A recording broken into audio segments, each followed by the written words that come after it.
Welcome to Luminate's first annual year-end film and TV report. The genesis of this report really began with our customers and partners who have been leveraging our data to power thought leadership, white papers, and even internal studies for many years. And we wanted to take this opportunity to reflect back on 2023 and some of the trends that we saw to bring the benefits of our data to a broader audience and show people some of the things that can be done with Luminate Film and TV data. So I'm Mark Hoebich. I'm the Executive Vice President of Luminate. I'm also the head of film and television here.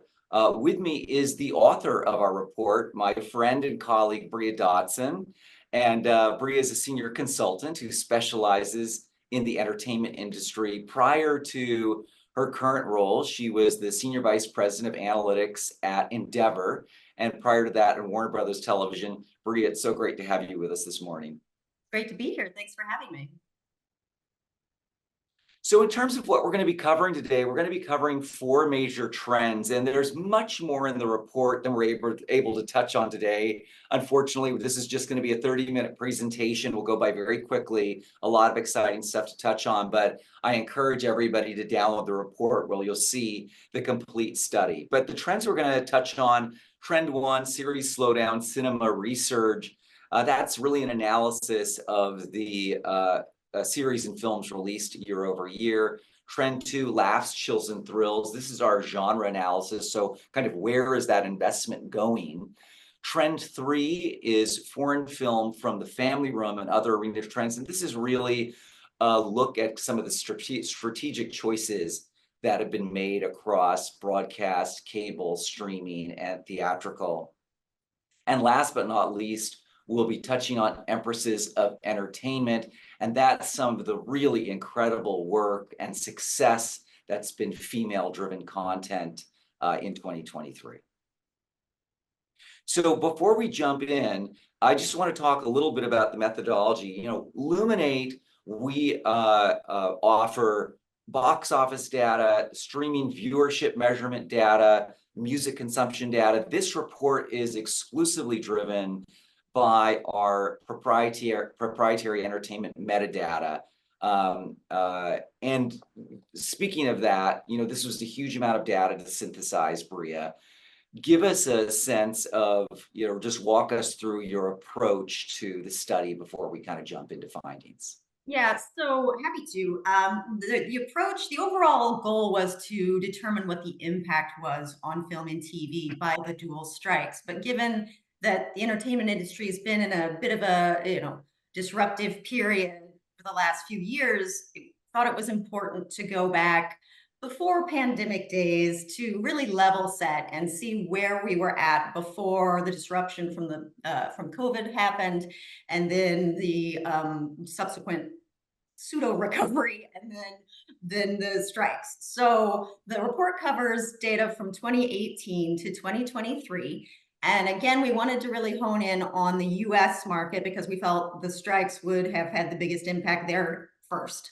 So the TV portion is US broadcast, US cable, and US digital/streaming. And then on the film side, it's streaming films released in the US, and then also theatrical wide releases in the US. They can be foreign films, but they had to be released in at least 600 theaters. That's our definition of wide in the US. So that's where we started, and it was a lot of data, Mark, but it was such an interesting project. So thank you again. I love that. So one of the major headlines from the report really is the contraction that we saw in the series television business.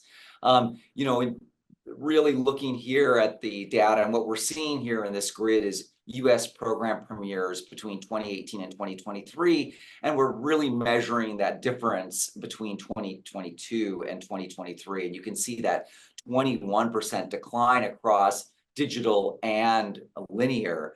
That's significant. When did this start? And you know, there's been a lot of coverage recently in the media around the strikes impact, but was this really all attributable to the strikes, or is there another reason at play here? Yeah, definitely the strikes had an impact. As you can see, the 2023 row, big declines, particularly 25% decline on the digital side. Broadcast had already been in decline, broadcast and cable, I should say. So that TV column is representative of the linear broadcast and cable categories. So already in decline. So to your point, Mark, we really wanted to kind of dive in, look at the data in a more granular fashion. And I believe our next chart shows the year over year season premieres from 2018 through 2023, but by quarter. So the blue line is, you'll see 2021, it peaks in the third quarter. The number of premieres, again, this is linear and digital premieres. So it spikes, it hit its highest mark in all the 6 years that we analyzed, but then drops off in fourth quarter, as all the other years do. So that's pretty typical pattern. It comes back, that 2022 goldenrod, I guess I'll call it, line, it comes back even stronger than the first 2 quarters of 2021. So it's on pace. The premieres are pacing quite well. Streaming wars in full effect. And then something happens. Netflix reports fourth quarter losses, and in January of 2022. Now it's going to take a while for that impact to be felt because these are premieres. So it continues to perform well. The premieres continue to roll out in the first half of 2022. The Fed, another factor, announces interest rate hikes. Access to cheap capital, cheap credit is drying up. And so then the studios, the media companies begin to focus more on profitability and less on growth. So, the belt tightening starts to happen. And we don't really see that until in the premiere numbers until you hit first quarter of 2023, which is that bright yellow line. So then the first quarter of 2023 rolls out, and you can see it's the lowest number of premieres across all 6 years that we analyzed, and then continues to decline once the strikes hit. Right. I think that tells such a clear story, and you really also see the impact of the pandemic here. It makes a lot of sense, but all of this contraction really started long before the strikes. The strikes certainly hastened things. All right. Moving on, in this chart, we're looking at the number of films released in the US, again, over that 6-year period. And at the bottom of the graph, we're comparing 2022 to 2023. So immediately when I see this, there's this really significant contrast, right, between theatrical wide releases, where we see this 41% increase year over year, but in streaming, a 3% decline. So were people just desperate to get out of the house? What is kind of driving this discrepancy between streaming releases and theatrical wide releases?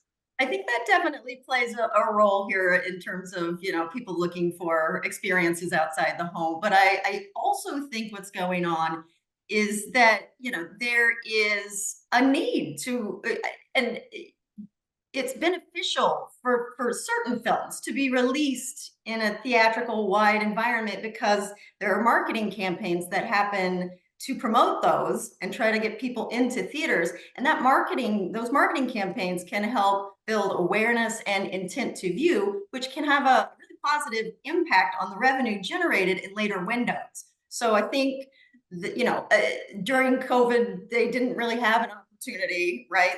Everything, no movies were being released for a certain quarter in 2020.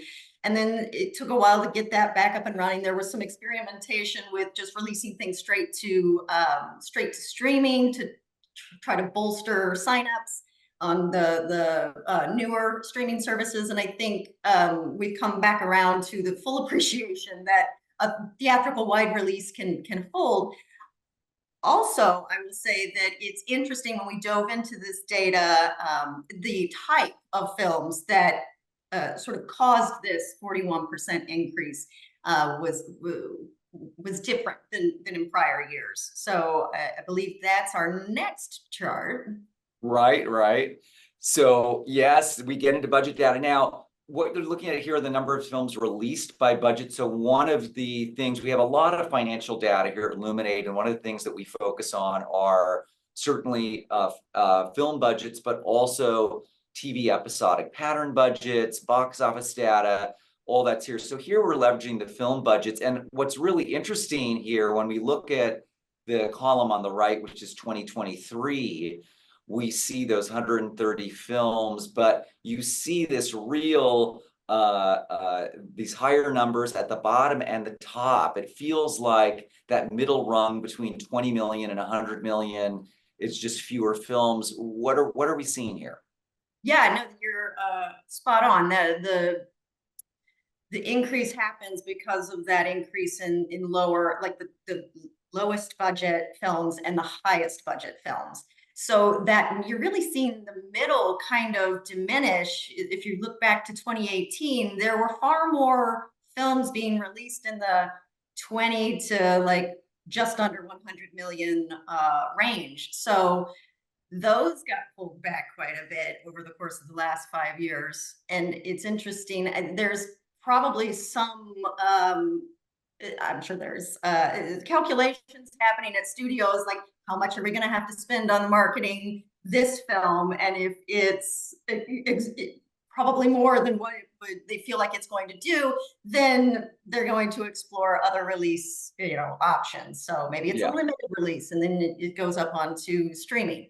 But yeah, very interesting. And with the $100 million, there was so much press about how studios were really having to pull, because of the strikes, pull movies that were slated for release. So while I don't feel like we've seen the shoe drop, the full impact of the strikes on theatrical wide releases yet, I think we're really going to feel that in 2024.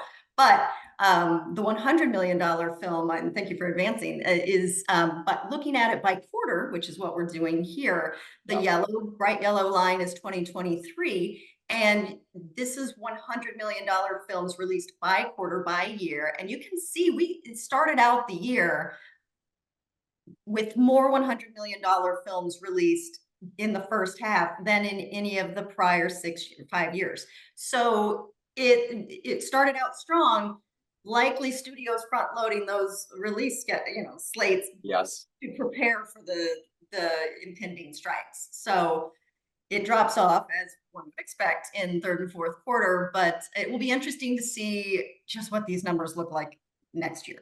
Yeah, well, this year in 2024, our expectation is that we're going to see a real decline just because of the development cycle on film. We know that takes a lot longer than television. So television tends to be the canary in the coal mine with these trends, and film tends to follow that. I also just want to call out here, while we're focused here on 100 million plus budget films that are released by year and quarter, this does not incorporate box office. And kind of one of the interesting things we looked at, Bria and I, were speaking yesterday about this, and this chart doesn't include box office, but what's really interesting is that the value of the IP around Marvel and DC comic book films has really been in decline in 2023. And for context, if we look back at 2018, we had 4 films that crossed the $1 billion mark. I think it was Infinity War, it was Aquaman, NBC Universal's Jurassic World, Fallen Kingdom, and Black Panther. So those 4 films generated an enormous amount of box office. And then this year, or 2023, we had The Marvels, which was a disappointment and a misstep, as was DC's The Flash. The only 2 films that top 1 billion were Warner Brothers Discovery's Barbies and NBC Universal's Super Mario Brothers film. So just interesting to have that layer of box office here. Absolutely. So let's move to our second trend, laughs, chills, and thrills, and we'll just jump right in here. So what we're looking at in this graph are the number of TV premieres by genre. And genre is really important because it really identifies taste changes, where investment is going, what's working. And when we look at this graph, we know that there's tremendous volume of content and alternative, of course, just because of the nature of the lower budgets and how quickly it can be produced. But the lion's share of investment really is around comedy and drama series.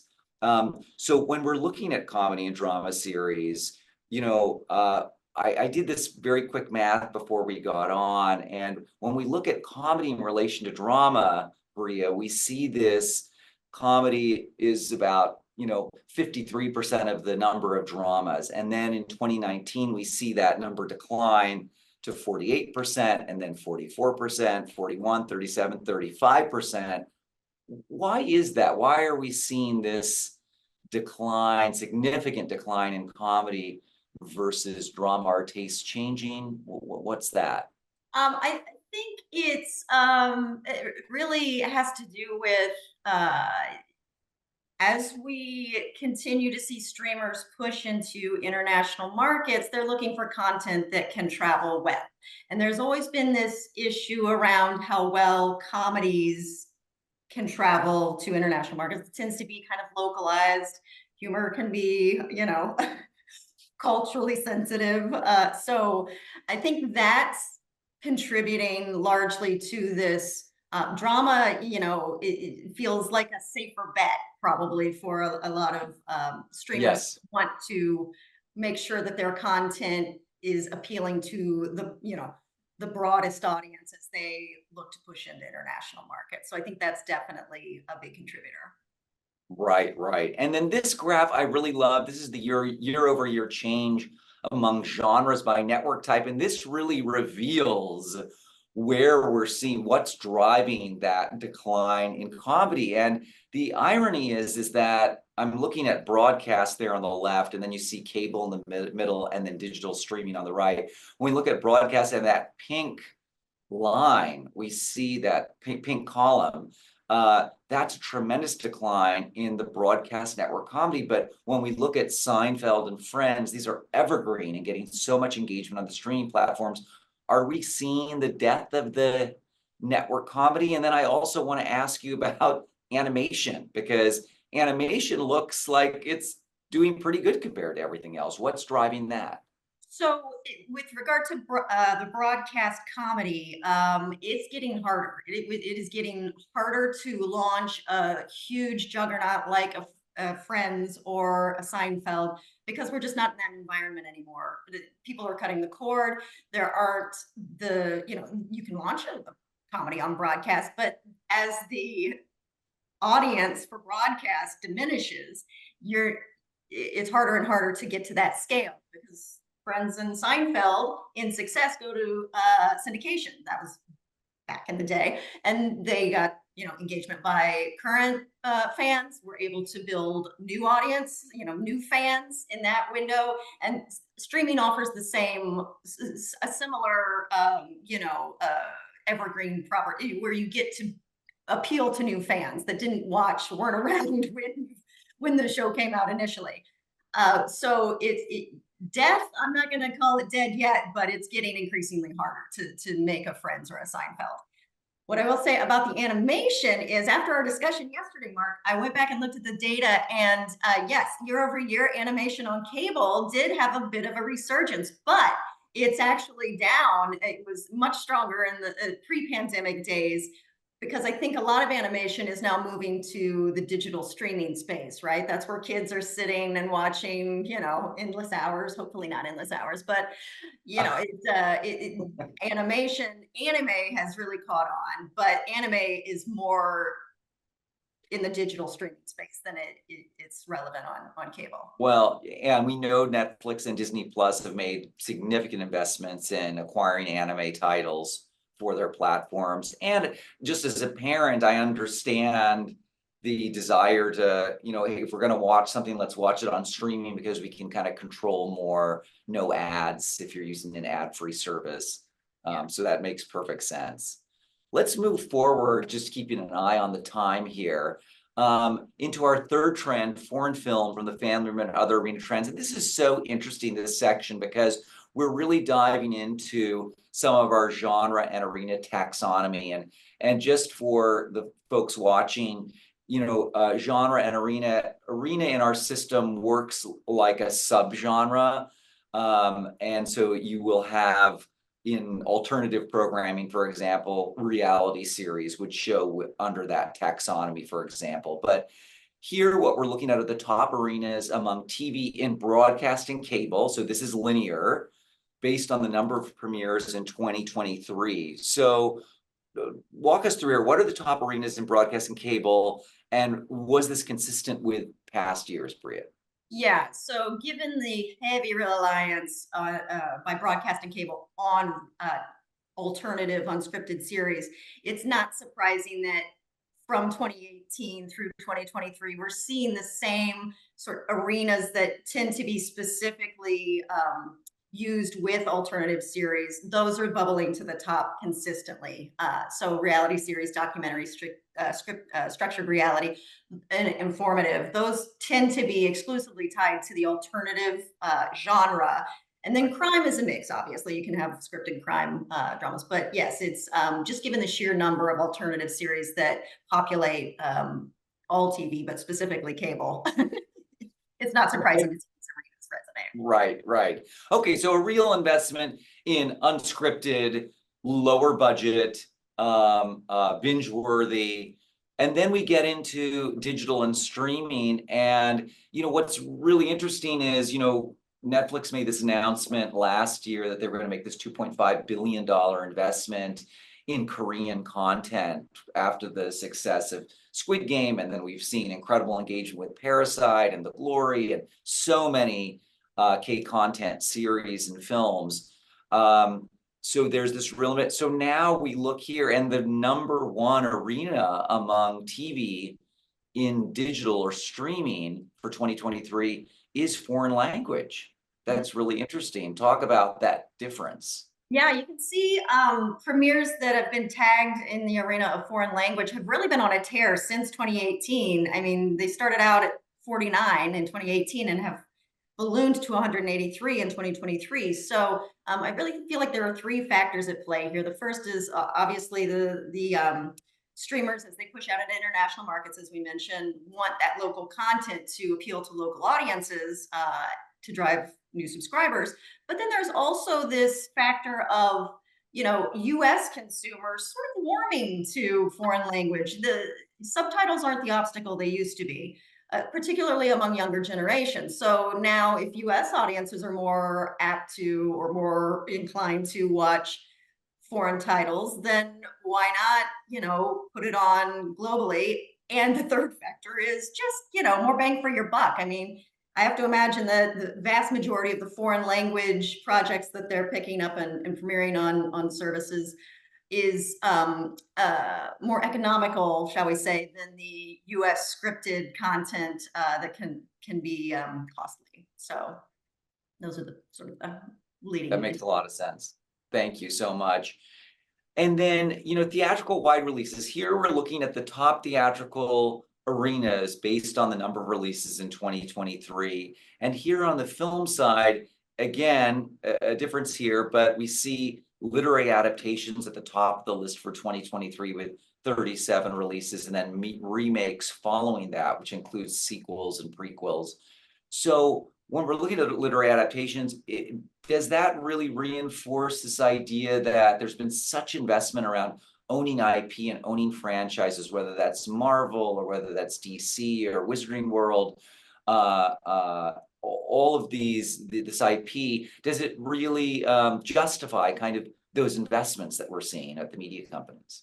Yeah, I will say there's something very appealing and understandable as to why studios leverage existing IP the way that they do. It obviously that existing IP has a built-in audience, right? So you're not starting from zero in building awareness and an intent to view.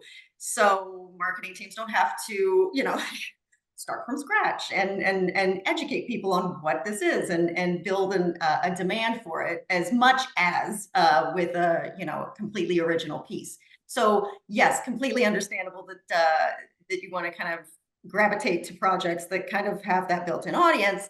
That said, you still have to make it worth the costs associated with going to the theater. If you're in like the 11th spinoff or like sequel of a particular franchise and you're just giving me the same types of things, consumers wise up at some point or decide that maybe it's better if I just catch it on streaming. So it still has to be worth the time and effort associated with actually going to the theater to check those out. And I think that's our next study, Bria, is what is the ideal cadence of release for, you know, your IP. I mean, it's really, that is such at the heart of, and I think streaming really enforces, even though we're talking about theatrical releases here, the world of streaming really reinforces familiarity with content. So there's such a enormous amount of a choice available. What we see is that one of the biggest pain points for viewers is, what do I watch? And so when you have something that has something familiar, audiences gravitate to that. And with that, that's a great transition in our last 3 minutes here to really touch on the empresses of entertainment. And now we have a number of empresses in here, but we're going to focus on one property, two empresses, really. But it's so refreshing to see, you know, women having such strong representation in women-centric stories and content outside of horror. Just for everybody here, we released a study earlier in 2023 where we identified really the over-indexing of women in horror content, but now we're really seeing, I wonder if we're at an inflection point. I'd love for you to talk about that in the context of Barbie, and of course, Greta Gerwig and Margot Robbie, who were central to the success of this. Yeah, no, I hope so. I hope we are at the inflection point. I think time will tell. I suspect we'll see a fair number of women-centered stories in 2024, 2025, depending on whether or not we're talking about TV or film.